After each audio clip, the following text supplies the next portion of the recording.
Friends, Vardhan academy में आप सभी का स्वागत है। दोस्तों, आज की इस वीडियो में हम लोग एनसीईआरटी ज्योग्राफी क्लास 6 में चैप्टर 5 को पढ़ेंगे और इसका जो चैप्टर का नेम है वो है पृथ्वी के प्रमुख परिमंडल। ठीक है, आप लोग देख रहे हैं कि ज्योग्राफी के जो चैप्टर हैं वो आपके बहुत इंपॉर्टेंट है और ये जो चैप्टर है इसको आप लोग देख लीजिए, काफ़ी चीज़ें इसमें हाईलाइटेड है क्योंकि इसमें इंपॉर्टेंट चीज़ें काफ़ी हैं जिससे क्वेश्चंस बन सकते हैं। ठीक है, वनडे एग्जाम्स हैं उसके भी मतलब उसकी भी दृष्टि से काफ़ी इंपॉर्टेंट है।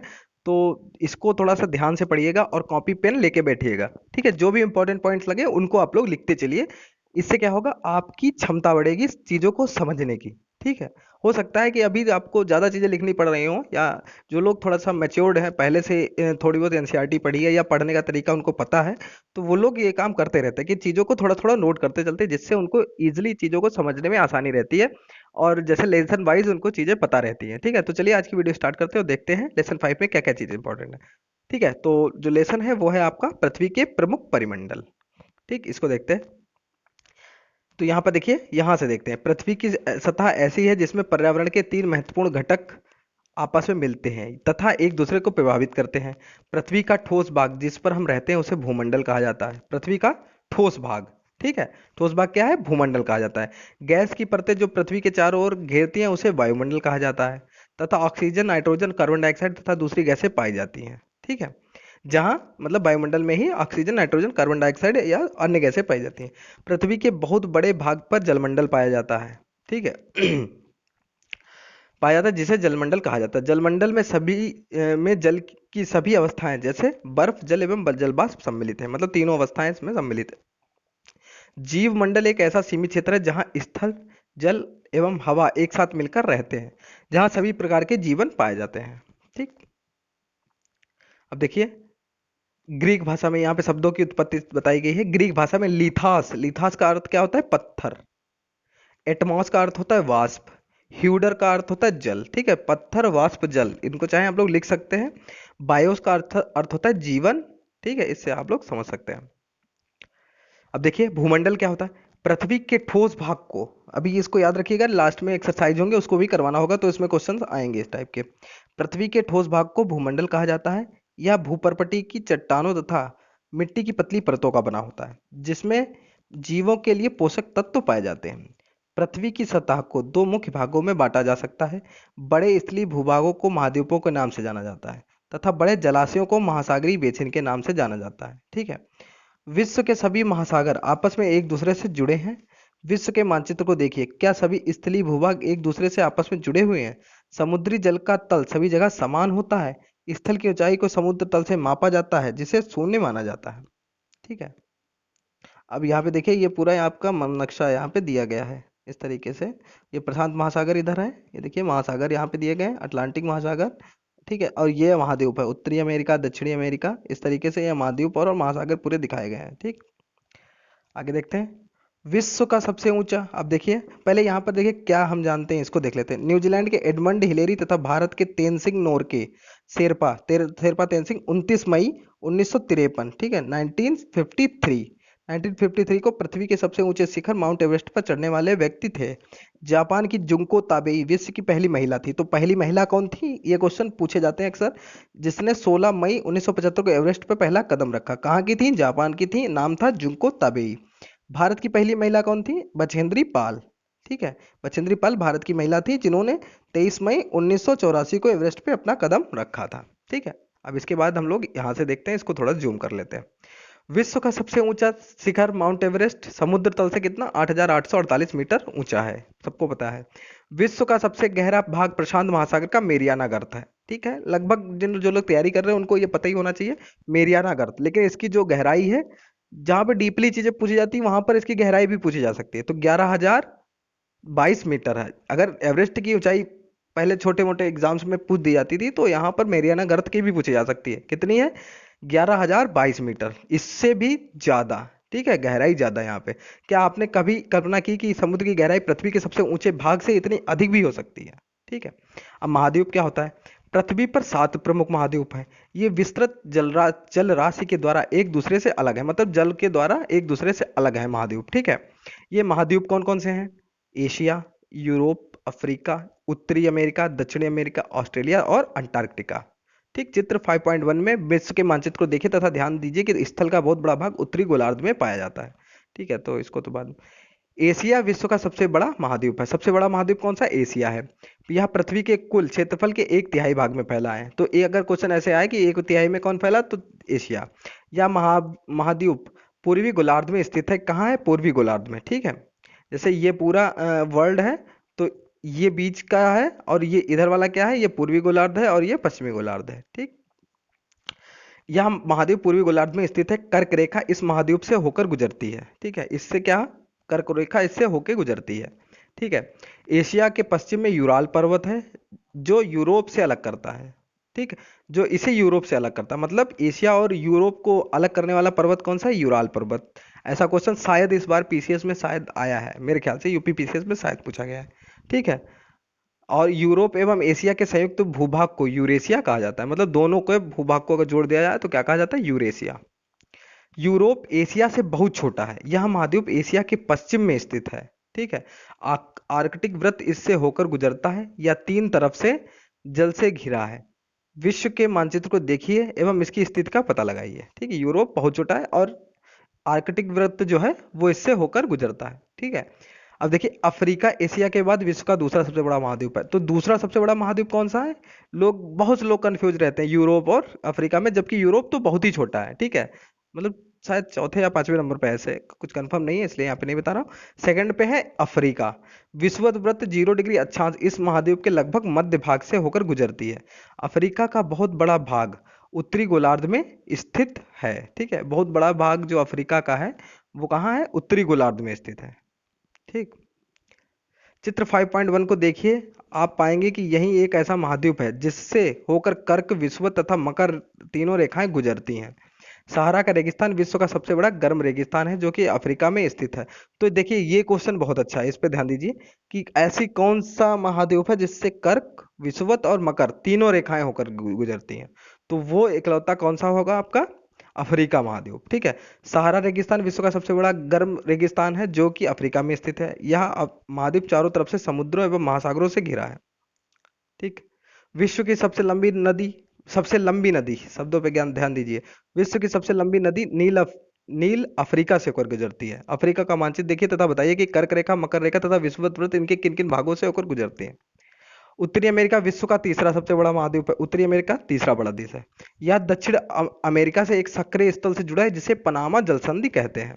ठीक है, बहुत छोटी सी, यहाँ पे देखिए ये है पनामा जलसंधि, यहाँ पे दिखा भी दिया है बहुत हल्के से। ये जहाँ पे टच कर रहे हैं इसी को कहते हैं पनामा जलसंधि। ठीक, जलसंधि किसको कहते हैं? पानी का सकरा भाग होता है जो दो जलराशि जैसे समुद्रों तथा महासागरों को एक दूसरे से जोड़ता है। इसको क्या कहते हैं? पनामा मतलब इस जलसंधि को पनामा जलसंधि कहते हैं, जिसमें उत्तरी अमेरिका और दक्षिण अमेरिका जुड़ते हैं। और भारत और श्रीलंका के बीच में पाक जलसंधि। ठीक है, यहाँ पे लिखा नहीं है, इसमें पूछा है कि जलसंधि का नाम बताओ। तो भारत और श्रीलंका के बीच में ये देखिए जोड़ रहा है इसमें। तो ये कौन सी है? पाक जलसंधि। ठीक है, यह महाद्वीप पूरी तरह से उत्तरी एवं पश्चिमी उत्तरी एवं पश्चिमी गोलार्ध में स्थित है। यह महाद्वीप 3 महासागरों से घिरा हुआ है। क्या आप इन महासागरों के नाम बता सकते हैं? यह महाद्वीप कौन सा था? ये उत्तरी अमेरिका था शायद। ठीक है, उत्तरी अमेरिका था। तो ये उत्तरी ध्रुव महासागर से भी घिरा था और उत्तरी अटलांटिक महासागर से भी घिरा है और दक्षिणी प्रशांत महासागर से भी घिरा है। तो इन तीनों से, प्रशांत महासागर, उत्तरी ध्रुव महासागर और अटलांटिक महासागर, तो 3 तरफ से घिरा है। तो तीनों यही है आपके। ठीक है, अगर चाहें आप लोग लिख सकते हैं। दक्षिणी अमेरिका का अधिकांश भाग दक्षिणी गोलार्ध में स्थित है। इसके पूर्व पश्चिम में कौन से 2 महासागर हैं? विश्व की सबसे लंबी पर्वत श्रृंखला एंडीज इसके उत्तर से दक्षिण की ओर फैली है। ठीक है, उत्तर से दक्षिण की ओर फैली है। दक्षिणी अमेरिका में विश्व की सबसे बड़ी नदी अमेजन बहती है। तो सबसे लंबी नदी कौन सी है? नील, और सबसे बड़ी अमेजन। ठीक, ऑस्ट्रेलिया विश्व का सबसे छोटा महाद्वीप है जो कि पूरी तरह से दक्षिणी गोलार्ध में स्थित है। यह चारों तरफ से महासागरों तथा समुद्रों से घिरा है। इसे द्वीपीय महाद्वीप कहते हैं। ठीक है, चारों तरफ से यह महासागरों से घिरा है, तो यह द्वीपीय महाद्वीप है। ठीक है, अंटार्कटिका एक बहुत बड़ा महाद्वीप है जो कि दक्षिणी गोलार्ध में स्थित है। दक्षिणी ध्रुव इस महाद्वीप के मध्य में स्थित है। चूंकि यह दक्षिणी ध्रुव क्षेत्र में स्थित है इसलिए यह हमेशा मोटी बर्फ की परतों से ढका रहता है। यहाँ किसी भी प्रकार का स्थायी मानव निवास नहीं है। मतलब यहाँ स्थायी मानवों का निवास नहीं है। यहाँ सिर्फ पेंगुइन, आपने जानते ही होंगे पेंगुइन, तो वो पाई जाती है। ठीक है, बहुत से दो देशों के शोध केंद्र यहाँ स्थित है, भारत के भी शोध संस्थान यहाँ है, इनके नाम मैत्री और दक्षिण गंगोत्री हैं। तो ये याद रखिए, ये आपके काम की चीज है, ठीक है। भारत के शोध केंद्र। अब जलमंडल। पृथ्वी को नीला ग्रह कहा जाता है। पृथ्वी का 71% भाग जल तथा 29% भाग स्थल है। जलमंडल में जल के सभी रूप उपस्थित हैं। इनमें महासागर एवं नदियां, झीलें, हिमनदियां, भूमिगत जल तथा वायुमंडल की जलवाष्प सभी सम्मिलित हैं। पृथ्वी पर पाए जाने वाले जल का 97% से अधिक भाग महासागरों में पाया जाता है। वह इतना खारा होता है कि उसे मानव के उपयोग में नहीं लाया जा सकता। शेष जल का बहुत बड़ा भाग बर्फ की परतों एवं हिमनदियों तथा भूमिगत जल के रूप में पाया जाता है। जल का बहुत कम भाग अलवण जल के रूप में पाया जाता है, जो मनुष्य के इस्तेमाल में आता है। यही कारण है कि नीले ग्रह में रहने के बावजूद हम पानी की कमी महसूस करते हैं। अब महासागर क्या होते हैं, अब महासागरों के बारे में देख लेते हैं। ठीक है, जितना आप आगे बढ़ेंगे, अभी 7th क्लास की जो आएंगे चैप्टर्स, वो और भी इंपॉर्टेंट लगेंगे आपको, ठीक है। महासागर जलमंडल के मुख्य भाग हैं, ये आपस में एक दूसरे से जुड़े हुए हैं। महासागरीय जल हमेशा गतिशील रहता है। तरंगे, ज्वार भाटा तथा महासागरीय धाराएं जलसागरीय जल की 3 गतियां हैं। बड़े से छोटे आकार के आधार पर, बड़े से छोटे आधार पर, तो सबसे बड़ा कौन है, वो सबसे पहले 5 महासागर कौन से हैं? प्रशांत महासागर सबसे बड़ा, फिर उससे छोटा है अटलांटिक महासागर, फिर है हिंद महासागर, फिर दक्षिणी महासागर, फिर लास्ट पे है आर्कटिक महासागर, ठीक है। अब देखिए, प्रशांत महासागर सबसे बड़ा महासागर है। यह पृथ्वी के 1/3 भाग पर फैला है। पृथ्वी का सबसे गहरा भाग मेरियाना गर्त प्रशांत महासागर में स्थित है। अभी हम लोगों ने ऊपर पढ़ा था 11,022 मीटर ये गहरा है मेरियाना गर्त, ठीक है, मेरियाना ट्रेंच, ठीक है। प्रशांत महासागर लगभग वृत्ताकार है। एशिया, ऑस्ट्रेलिया, उत्तर एवं दक्षिण अमेरिका इसके चारों ओर स्थित है, ठीक है। प्रशांत महासागर बहुत बड़ा है, ठीक है। चित्र को देखिए तथा प्रशांत महासागर के चारों ओर इन महाद्वीपों की स्थिति का पता लगाइए। फिर है अटलांटिक महासागर, विश्व का दूसरा सबसे बड़ा महासागर है। यह अंग्रेजी भाषा के यस अक्षर के समान है, ठीक। अटलांटिक महासागर कैसा है, ये अंग्रेजी भाषा के यस, अगर ये क्वेश्चन आ जाए कि यस के आकार का कौन सा महासागर है, तो कौन सा होगा, अटलांटिक। इसके पश्चिमी किनारे पर उत्तर एवं दक्षिण अमेरिका तथा पूर्वी किनारे पर यूरोप एवं अफ्रीका देश हैं, अफ्रीका है मतलब महाद्वीप। अटलांटिक महासागर की तटरेखा बहुत अधिक दंतुरित है। यह अनियमित एवं दंतुरित तटरेखा प्राकृतिक पोताश्रयों एवं पत्तनों के लिए आदर्श स्थित है, मतलब बंदरगाहों के लिए, ठीक है। व्यापार की दृष्टि से यह सबसे व्यस्त सागर है। ये भी क्वेश्चन अक्सर पूछे जाते हैं, इस टाइप के भी पूछ दिए जाते हैं कि व्यापार की दृष्टि से सबसे प्रमुख महासागर कौन सा है, सबसे व्यस्त महासागर कौन है, तो सबसे व्यस्त कौन सा है आपका अटलांटिक महासागर, ठीक है। फिर हिंद महासागर की बात कर लेते हैं। हिंद महासागर ही ऐसा महासागर है जिसका नाम किसी देश के नाम पर रखा गया है। ऐसा भी क्वेश्चन आता है कि ऐसा कौन सा महासागर है जो किसी देश के नाम पर उसका नाम रखा गया, तो ये तो बहुत इजी है हम लोगों के लिए, यानी भारत के नाम पर रखा गया। यह महासागर लगभग त्रिभुजाकार है, आकार भी आपको पता होना चाहिए, ठीक है। जो हिंद महासागर है ये कैसा है, त्रिभुजाकार, ठीक है। इसके उत्तर में एशिया, पश्चिम में अफ्रीका तथा पूर्व में ऑस्ट्रेलिया स्थित है। दक्षिणी महासागर अंटार्कटिका महाद्वीप के चारों ओर से घेरता है। यह अंटार्कटिका महाद्वीप के उत्तर की ओर 60 डिग्री दक्षिणी अक्षांश तक फैला हुआ है।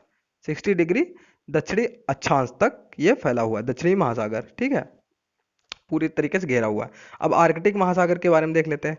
आर्कटिक महासागर उत्तर ध्रुव वृत्त में स्थित है। यह उत्तर ध्रुव वृत्त के चारों ओर फैला है।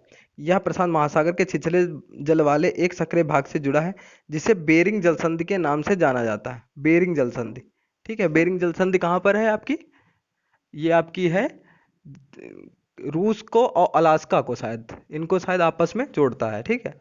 रूस को और अलास्का को, ठीक है, इनको शायद, हाँ, इन्हीं को आपस में जोड़ता है। तो यही है, ये इसी को बेरिंग जलसंधि के नाम से जाना जाता है। यह उत्तरी अमेरिका के उत्तरी तटों तथा यूरेशिया से घिरा हुआ है।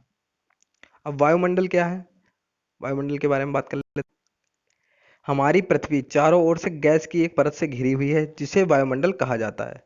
वायु की यह पतली परत इस ग्रह का महत्वपूर्ण एवं अटूट भाग है। यह हमें ऐसी वायु प्रदान करती है जिससे हम सांस लेते हैं। यह वायुमंडल हम लोगों को सूर्य की कुछ हानिकारक किरणों से बचाता है। वायुमंडल 1600 किलोमीटर की ऊंचाई तक फैला है, ठीक है। कितनी ऊंचाई तक है वायुमंडल, 1600 किलोमीटर की ऊंचाई तक।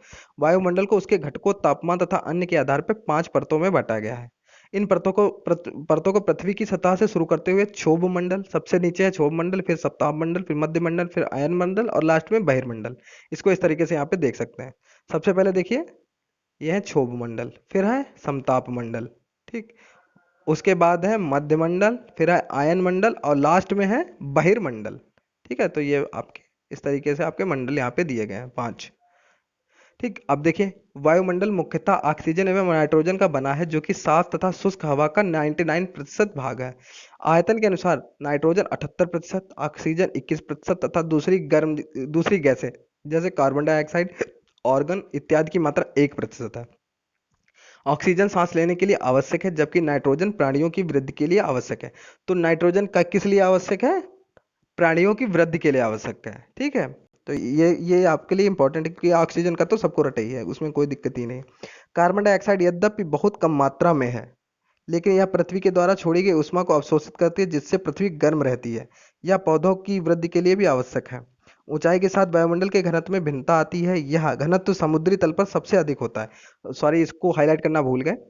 ये भी क्वेश्चन अच्छा बन रहा है कि वायुमंडल के घनत्व में भिन्नता आती रहती है। ठीक है, ऊंचाई के साथ जितनी ऊंचाई बढ़ेगी उस तरीके से यह घनत्व समुद्री तल पर सबसे अधिक होता है। ठीक है, और जैसे जैसे हम ऊपर की ओर जाते हैं या तेजी के साथ घटता है तो घनत्व क्या होता है? घट जाता है। जितना भी ऊपर जाएंगे उतना वायुमंडल का घनत्व घटेगा और जितना नीचे उतना ही ये बढ़ेगा जितना हम लोग नीचे आएंगे। ठीक है, तो ये चीज़ यहाँ पे क्लियर हो गई, इसको मैंने हाईलाइट करना भूल गया था। अब आगे देखते हैं। आप जानते हैं कि पर्वतों पहाड़ों और पर्वतारोहियों को हवा के घनत्व में कमी होने के कारण सांस लेने में कठिनाई होती है। ऊंचाई पर सांस लेने के लिए उन्हें अपने साथ ऑक्सीजन सिलेंडर लेके जाना पड़ता है। जैसे जैसे हम ऊपर की ओर जाते हैं तापमान भी घटता है, वायुमंडल पृथ्वी पर दबाव डालता है। यह एक स्थान से दूसरे स्थान पर अलग होता है। कुछ क्षेत्रों में हमें अधिक दाब महसूस होता है जबकि कुछ क्षेत्रों में कम। वायु उच्च दाब से निम्न दाब की ओर बहती है। गतिशील वायु को पवन कहा जाता है। ठीक है, तो वायु हमेशा क्या होता है? उच्च दाब जहां से होगा उधर से निम्न दाब की ओर बहेगा, मतलब वायु जो बहेगी। ठीक है, ये भी क्वेश्चन बनता है कि वायु उच्च दाब से निम्न दाब की ओर बहती है, ना कि निम्न दाब से उच्च दाब की ओर। जीव मंडल देख लेते हैं। जीव मंडल स्थल, जल तथा हवा के बीच का एक सीमित भाग है। यह वह भाग है जहां जीवन मौजूद है। यहाँ जीवों की बहुत सी प्रजातियां हैं जो कि सूक्ष्म जीवों तथा बैक्टीरिया से लेकर बड़े स्तनधारियों के आकार में पाई जाती है। मनुष्य सहित सभी प्राणी जीवित रहने के लिए एक दूसरे के साथ जीव मंडल से जुड़े हुए हैं। जीव मंडल में प्राणियों को मुख्यतः दो भागों, जंतु जगत एवं पादप जगत में विभक्त किया गया, मतलब पेड़ पौधे और मनुष्य जानवर, इनमें विभक्त किया गया। पृथ्वी की ये तीनों परिमंडल आपस में पारस्परिक क्रिया करते हैं तथा एक दूसरे को किसी न किसी रूप से प्रभावित करते हैं। उदाहरण के लिए लकड़ी तथा खेती के लिए वनों को काटा जाए तो इससे ढलुआ भाग पर मिट्टी का कटाव तेजी से होने लगता है। इस प्रकार प्राकृतिक आपदाएं जैसे भूकंप से पृथ्वी की सतह में परिवर्तन हो जाता है। हाल ही में सुनामी के कारण अंडमान एवं निकोबार द्वीप समूह का कुछ भाग पानी में डूब गया। झीलों तथा नदियों में दूषित पदार्थों के प्रभावित होने से उनका जल मानव के इस्तेमाल के लायक नहीं रह जाता। यह जल दूसरे जीवों को भी नुकसान पहुंचाता है। उद्योगों, तापीय विद्युत संयंत्रों तथा गाड़ियों का उत्सर्जी पदार्थ वायु को प्रदूषित करता है। कार्बन डाइऑक्साइड वायु का एक महत्वपूर्ण घटक है, लेकिन कार्बन डाइऑक्साइड की मात्रा में वृद्धि के कारण पृथ्वी के तापमान में वृद्धि हो रही है। इससे भूमंडलीय तापन कहा जाता है। इसलिए भूमंडल, वायुमंडल तथा जलमंडल के बीच के प्राकृतिक संतुलन को बनाए रखने के लिए पृथ्वी के संसाधनों के सीमित उपयोग की आवश्यकता है। ठीक है, तो ये हमारा जीवमंडल हो गया। ठीक, तो यहाँ पर पूरा चैप्टर हो गया। अब इसकी जो एक्सरसाइज है, क्वेश्चन आंसर को छोड़ के उसको हम लोग करने की कोशिश करते हैं। कौन सी पर्वत श्रृंखला एशिया एवं यूरोप को अलग करती है?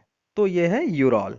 यूरॉल पर्वत जो है ये क्या करता है? एशिया और यूरोप को अलग करता है। उत्तरी अमेरिका और दक्षिण अमेरिका कैसे जुड़ा हुआ है? तो ये जल संधि, कौन सी जल संधि है इनके बीच में? पनामा, पनामा जल संधि है, उससे ये जुड़ा हुआ बहुत छोटा सा भाग है। वायुमंडल में किस गैस का प्रतिशत सर्वाधिक है? ठीक है, नाइट्रोजन का ही है सर्वाधिक। ठीक है, पृथ्वी का कौन सा भाग ठोस चट्टानों का बना है? तो ठोस तो थलमंडल बना है। ठीक है, क्योंकि शायद यहाँ पे सबसे ऊपर थोड़ा सा कंफ्यूजन है, थलमंडल ही आपका बना हुआ है, यहाँ पे भूमंडल बना हुआ है। ठीक है, भूमंडल और थलमंडल बात एक ही है, तो आपका यही राइट आंसर हो जाएगा यहाँ पर।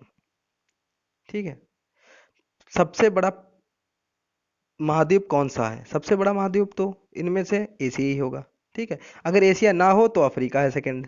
ठीक है, सबसे अब देखिए, पृथ्वी का सबसे गहरा भाग मेरियाना गर्त है। ठीक है, इसकी जो गहराई है वो है 11,022 मीटर। ठीक है, महासागर का नाम एक देश के नाम पे पड़ा है, मतलब हिंद महासागर का नाम। स्थल जल एवं हवा का एक सीमित भाग है जो जीवन के लिए सहायक है। स्थल जल, वायुमंडल। ठीक है, वायुमंडल है, उसमें स्थल जल एवं हवा का एक सीमित भाग है जो जीवन के लिए सहायक है। यूरोप एवं एशिया महाद्वीप को एक साथ यूरेशिया कहा जाता है। क्या? यूरेशिया। पृथ्वी पर सबसे ऊंचा पर्वत माउंट एवरेस्ट है। ठीक है। तो ये इस तरीके से आपका चैप्टर 5 है शायद। ठीक है, चैप्टर नंबर 5 कंप्लीट हो गया। अब आज ही हम लोग पॉलिटी का भी लेसन 5 पढ़ लेंगे और फिर कल हम लोग 6 के तीनों पार्ट पढ़ेंगे, हिस्ट्री, ज्योग्राफी और पॉलिटी के। तो दोस्तों जैसा भी हो आप लोग हमें बताइएगा, अगर आपके मन में कोई सवाल है तो वो भी आप लोग पूछ सकते हैं। तो दोस्तों आज की वीडियो में सिर्फ इतना ही, मिलते हैं अपनी नेक्स्ट वीडियो में, तब तक के लिए नमस्कार।